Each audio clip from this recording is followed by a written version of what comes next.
Masculine figures in cinema have been represented by actors from the rough types like Humphrey Bogart to the empathetic types like Tom Hanks. Then there is the idea of breaking these norms that film has created around the idea of masculinity with honest characters that are not entirely sympathetic.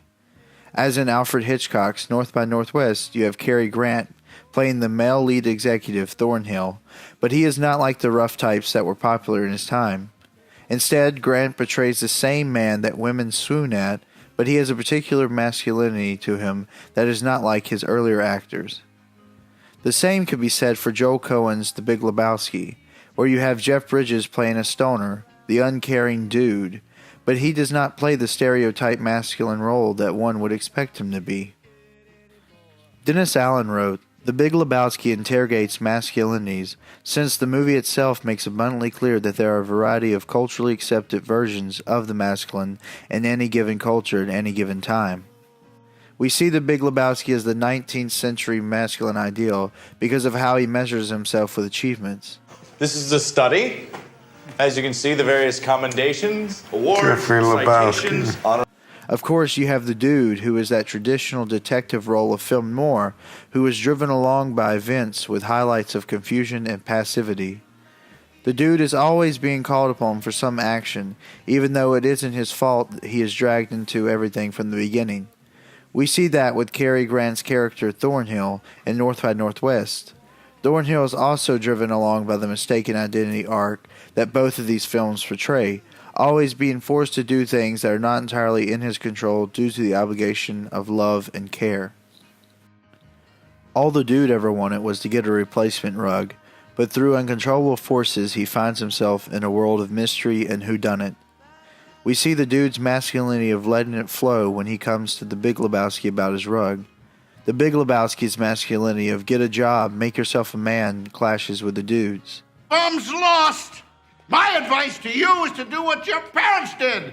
Get a job, sir! This same scene is just like North by Northwest scene where Thornhill, mistaken for George Kaplan, is talking to the big guy who has kidnapped him. He's trying to explain himself, trying to show his true masculinity of going with the flow and not be violent, when he realizes this is no use because of his kidnapper's masculinity of do as I say or no one will be harmed. Not that I mind a slight case of abduction now and then, but I have tickets for the theater this evening, to a show I was looking forward to. And I get, well, kind of unreasonable about things like that. With such expert play acting, you make this very room a theater. Of course, these two films both run in the genre of the suspense/film noir movie, where the main character usually falls into some mystery that is out of his control. The problem with those men, before Grant and Bridges, the men who played ironically labeled dicks, is that their main source of masculinity is played off of violence, toxic relationships, and usually caring too much until it leads to their demise. Here, in North by Northwest, Grant wears a rich man's clothing, but moves with a springy, idiosyncratic grace. He isn't like those rough-type guys with violent tendencies.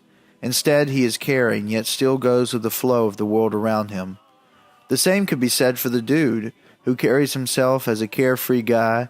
He always abides, and aggression will not stand. This aggression will not stand, man.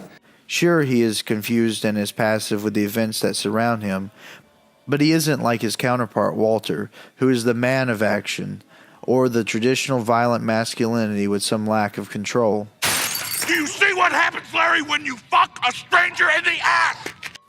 One thing both these main characters have in common besides mistaken identity is that they both get the girl in their own ways. Thornhill saves Kendall from the bad guys.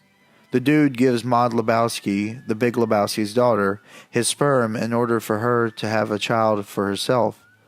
They didn't project any violence on these women, and yet these women are the reason they were in face of danger. These men portrayed a deviation of masculinity in a good way. That's why these men always seem to fit right in the world around them, even though they can't control the world at all.